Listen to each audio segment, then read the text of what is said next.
अलैकुम वरहमतुल्लाहि वबरकातुहू।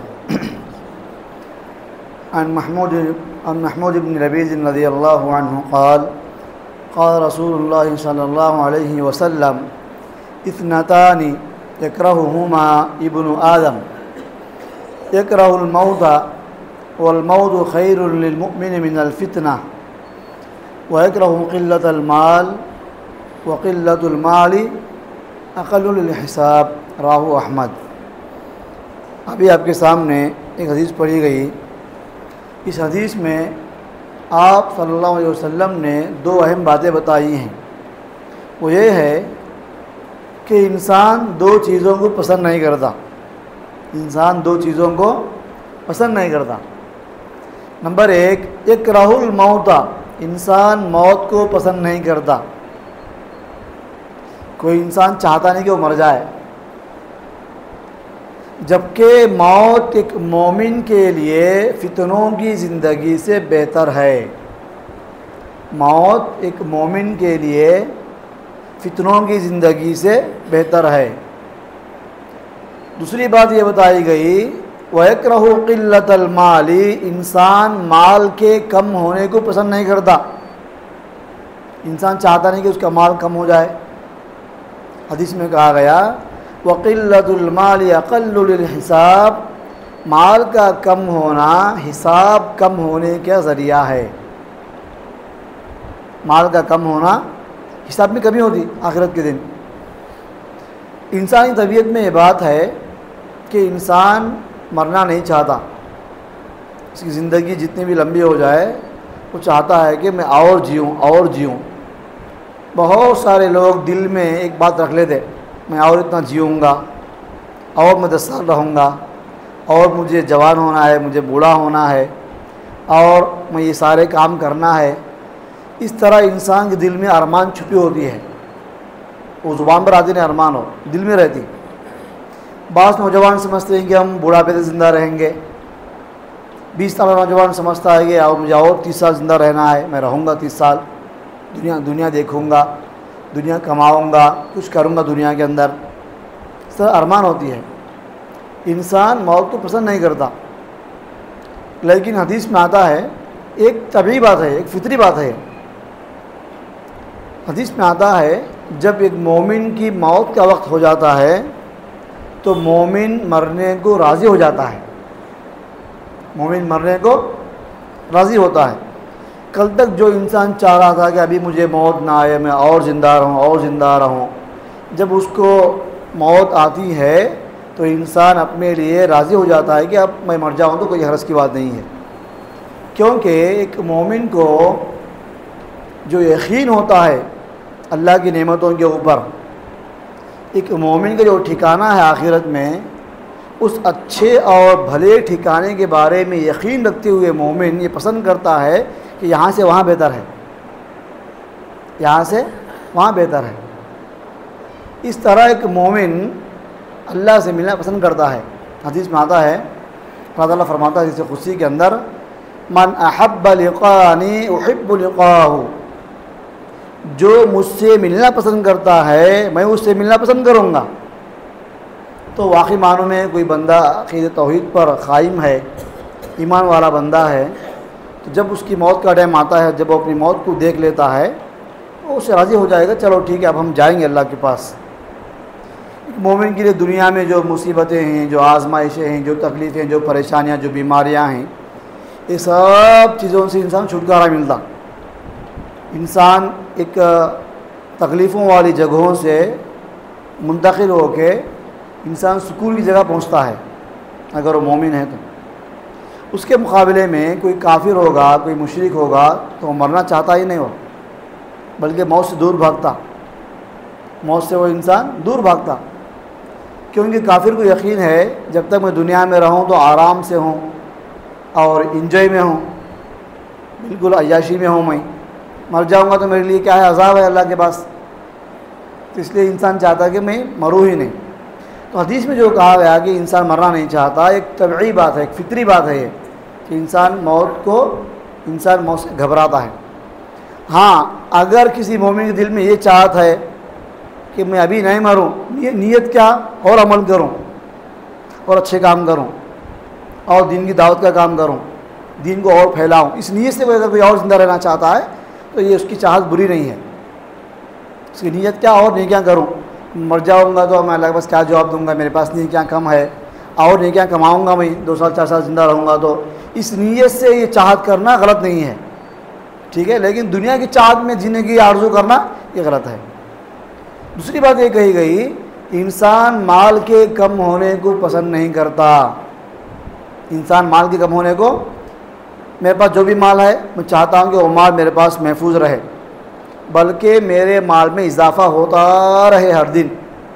मेरे पास 1 करोड़ रुपये है, 1 करोड़ से 90 लाख को नया आना माल मेरा, मुझे पसंद ही नहीं है 1 से 2 बनना, 2 से 4, 4 से 8 बनना। ऐसा इंसान चाहता है कि उसका माल दिन ब दिन बढ़ते रहे।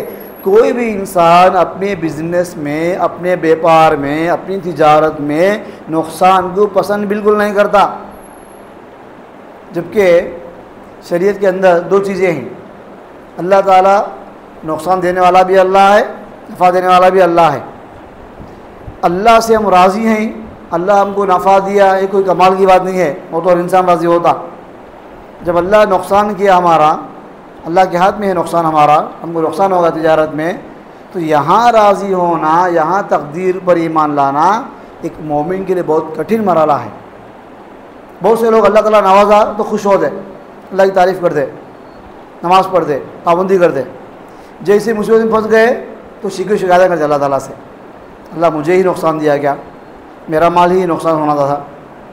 इस तरह इंसान शिकायत करता है। नफ़ा में भी अल्लाह के फ़ैसलों से राज़ी होना और नुकसान माल की कमी में भी अल्लाह से राज़ी होना एक बंदे मोमिन की पहचान है। नुकसान हुआ ठीक है, अल्लाह उसका मालिक है। अगर अल्लाह ताला चाहता तो नुकसान नहीं होता था, अल्लाह ताला चाहा तो ही नुकसान होता, उसमें मेरी कमी क्या, वो दूर कर रहा है मुझे बस। लेकिन अल्लाह के फ़ैसलों से नाराज़गी का इजहार कभी नहीं करना चाहिए। नफ़ा हुआ तो भी अल्लाह से राज़ी, नुकसान हुआ तो भी अल्लाह से राज़ी, अच्छाई में अल्लाह से राज़ी, नुकसान में अल्लाह से राज़ी। हमें बीमारी नसीब हुई तो भी अल्लाह से राज़ी और शिफा मिली तो भी अल्लाह से राज़ी। ऐसा नहीं कि अच्छाई में अल्लाह से राज़ी हुई है, अल्लाह की बंदगी की है, जैसे ही नुकसान में आ गए, मुसीबत में, परेशानी में आ गए, अल्लाह से नाराज़ हो गए। अल्लाह से नाराज़ होकर कोई भी बंदा मुश्किल से बाहर निकल नहीं सकता, बल्कि अल्लाह को राज़ी करके निकल सकता है। हदीस में कहा गया, जब इंसान के माल में कमी आती है तो ये सोच कर के राज़ी होना है कि मेरे हिसाब में भी कमी होने वाली है क़यामत के रोज़। हदीस में आता है, इंसान अल्लाह ताला इंसान से सवाल करेगा क़यामत के रोज़। उसमें एक सवाल ये है, अन माली मिन ऐन इक्तसबहु व फ़ीमा अनफ़क़ा। अल्लाह ताला माल के बारे में सवाल करेगा कि माल तू कहाँ से कमाया और कहाँ खर्च किया। तो आप जो कमाए हैं आपको हिसाब देना है अल्लाह के पास, कहाँ से कमाए, इतना ही नहीं कहाँ खर्च की हिसाब देना है।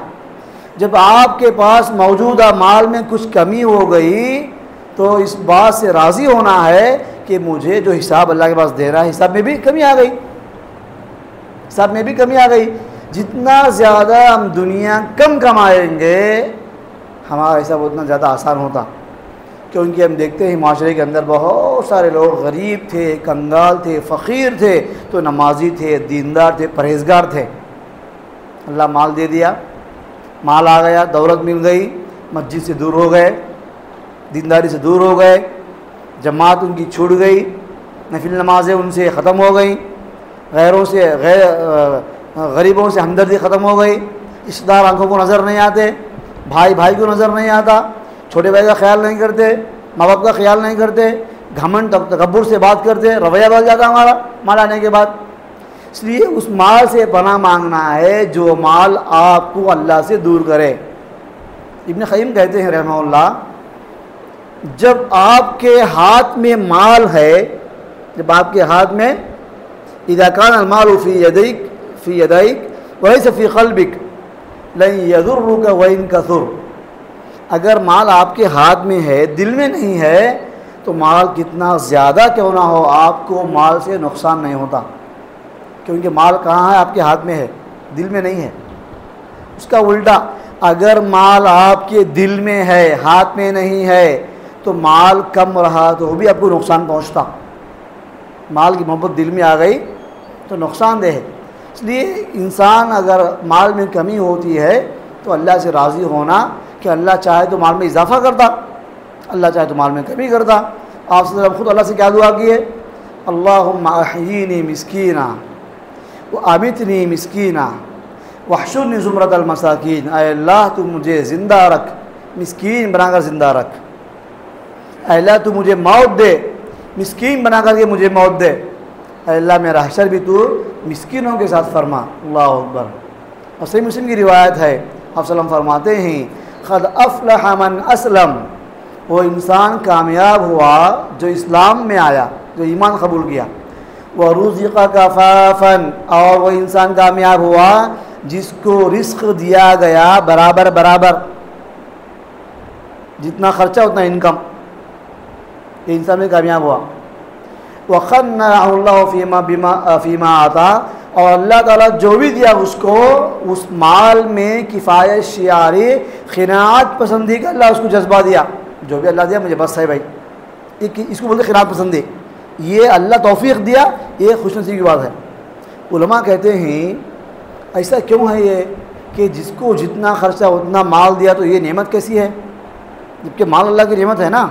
यहाँ जितना खर्चा उतना ही माल है, उससे बढ़ के माल है, उससे कम माल नहीं है। उलमा कहते हैं अगर माल में बिल्कुल कमी आ गई, फ़कीरी कंगाली आ गई, हो सकता है इंसान अपना ईमान छोड़ दे। बहुत सारे कमज़ोर ईमान वाले लोग, कम इल्म लोग, जाहिल लोग माल की कमी की वजह से अपना ईमान छोड़ दिए, काफिर बन गए। अगर माल आपके ख़र्चों से ज़्यादा आ गया, हो सकता है आपके दिल में घमंड पैदा हो जाए, आपके दिल में किब्र पैदा हो जाए। इसलिए माल न कम न ज़्यादा, बराबर बराबर, जितनी चादर उतना पैर फैलाएंगे, उसी में इक्तिफा करेंगे। ये अल्लाह की बहुत बड़ी नेमत है। तो माल का कम होना फितरी तौर पे इंसान चाहता है उसका माल कम ना हो, लेकिन अल्लाह तबारक व तआला ये फ़ैसला अगर करे किसी के हक़ में कि उसका माल कम होना है, उसको कोई रोक नहीं सकता। वैसे भी माल ज़्यादा होना इस बात की अलामत नहीं कि अल्लाह हमसे राज़ी है, हरगिज़ नहीं। हम मालदार हैं, दौलतमंद नहीं, तो क्या दलील अल्लाह हमसे राज़ी है? हरगिज़ नहीं। हमसे बढ़ के माल काफिरों के पास है, हमसे बढ़ के माल गुनहगारों के पास है, हमसे बढ़कर माल अल्लाह के नाफरमानों के पास है। तो दलील क्या हो? अल्लाह राज़ी है, दलील क्या? हम अल्लाह की बंदगी कर रहे हैं, हम नेक काम कर रहे हैं, हम दीन के लिए फ़ायदा पहुँचा रहे हैं, हम उम्मत को फ़ायदा पहुँचा रहे हैं, ये अल्लाह से राज़ी है की दलील। हम मालदार हैं, दलील है क्या? हरगिज़ नहीं। अल्लाह ताला उसको भी माल से नवाजता जिसको अल्लाह मोहब्बत नहीं करता। ईमान किसको मिलता? जिससे सिर्फ़ अल्लाह मोहब्बत करता। हम नमाजी हैं, रोज़गार हैं, नेक हैं, दीनदार हैं, परहेज़गार हैं, हम झूठ नहीं बोलते, सच बोलते हैं, हम ईमानदारी से काम लेते हैं। ये सारे नेक अमल इस बात की अलामत है कि अल्लाह हमसे मोहब्बत कर रहा है। माल तो किसी को भी मिलता, अगर अल्लाह चाहे तो माल के खजाने खोल देगा मुसलमानों के लिए, एक से अब मालदार बनेंगे अल्लाह चाहे तो। कि अल्लाह ताला अपनी हिकमत से किसी को माल कम दिया, अल्लाह किसी को माल ज़्यादा दिया। इसको माल अल्लाह ज़्यादा दिया, वो सही रास्ते में खर्च है, वो अल्लाह के दिन की तबलीग करे, वो अल्लाह के दिन के लिए माल लुटाए, वो गरीबों में माल लुटाए। जिसको अल्लाह माल कम दिया वो सब्र करे, वो बंदा अल्लाह से शिकवा ना करे, वो बंदा अल्लाह के फैसले पर राज़ी हो जाए। तो माल का कम होने से अल्लाह से नाराज़गी ज़ाहिर नहीं करना, शिकायतें नहीं करना, अल्लाह को बुरा भला नहीं बोलना, दीन से दूर नहीं होना, मस्जिदों से दूर नहीं होना, सब्र करना, क्योंकि माल आपके पास कम है। हदीस में आता है मालदारों से पहले गरीब लोग 50,000 साल पहले जन्नत में दाखिल होंगे। क्यों? वो हिसाब ही नहीं देने वास्ते, जो हिसाब था वो दे दिए, नेक का क्या अमल करे क्या नहीं करे वो हिसाब हो गया। अब माल का हिसाब नहीं देने वास्ते उनके पास, मालदार लोग हिसाब पूरा चुका के आ रहा है जन्नत में। अल्लाह अकबर। लेकिन जो मालदार अल्लाह के रास्ते में खर्च करता, सही तरीके से माल कमाता, वो इंसान अलग ही है। इंसान वो अल्लाह का बहुत नेक बंदा है। वो ऐसा बहुत कम होता है कि गरीब आदमी मालदार बन गया और नेक है। बहुत सारे नेक लोग भी मालदार बनने के बाद दिन से दूर हो जाते हैं। बस खुलासा कलाम में है कि मौत हमको आना ही है, हम पसंद करें या पसंद ना करें, हमको मौत आना ही है। इसलिए इतने आमाल करें कि हम मौत से राज़ी हो जाएं। हम मौत को जब देखते हैं तो दिल में तसल्ली हो कि हम तो अच्छे आमाल कर लिए अल्हम्दुलिल्लाह, बस अल्लाह अपने फजल से हमको जन्नत में दे, बस ये अल्लाह से दुआ करना। दूसरी बात है कि अगर कुछ नुकसान हुआ कारोबार में, घर में वगैरह में, कोई चीज़ ख़राब हो गई या कोई चीज़ बिगड़ गई या कोई चीज़ बेकार हो गई, कोई चीज़ गुम हो गई, माल में कुछ कमी आ गई, अल्लाह से आफ़ियत मांगना, अल्लाह से हिफाजत मांगना, अल्लाह ताला से सब्र मांगना, ये हमारे लिए ज़रूरी है। अल्लाह ताला हम तमाम मुसलमानों को जो बातें कही गई उस पर अमल करने वाला बनाए। आमीन सुम्मा आमीन। अस्सलामु अलैकुम रहमतुल्लाहि व बरकातुहू। बारकल्लाहु फ़ीकुम, जज़ाकुमुल्लाहु खैरा।